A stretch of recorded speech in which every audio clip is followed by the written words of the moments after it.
Hello mga idol, kumusta mo dihan tanan? Kumusta man mo diha wa na ulan diha sa inyong lugar?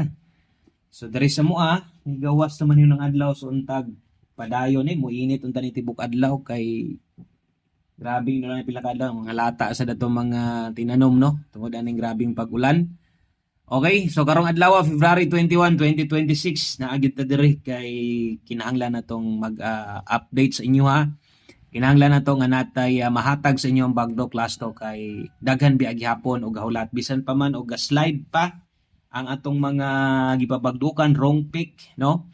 So naata diri kay padayon ta karon no. So adlawng Sabado dita karon, welcome diri sa atong gamayng payag. I-follow, i-subscribe ra ni kana aray sikreto aron ma-update ta mo pirmi. Okay, palihog na lang sad og like. Basig makayag share. Salamat kaayo. Big time bagdo class to sa mga moabay karon. Aw abay gyud kini tan-aw naman ka sayang sad gaayog di ka mo abay karon.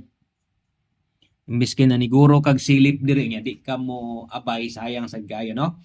Okay? So unang last to natay 10 og 56 tibugol og 56 ng isa ay galimot target rumble na. So bagdok 2 PM, bagdok plastar, rumble gamay. Ginagmay lang bahalag 10 5. Mudaog na mulusot na imong rumble nimo okay makabalik taya. Gyud ka ana. Okay, sa itong mga bag-o de dire, so kung natingala mo unsa may ginahatag rin tawanan anong lasto, pero man ginahatag ani, niya wa may lasto sa mong lugar, di sad ko ka mao mo tayag online.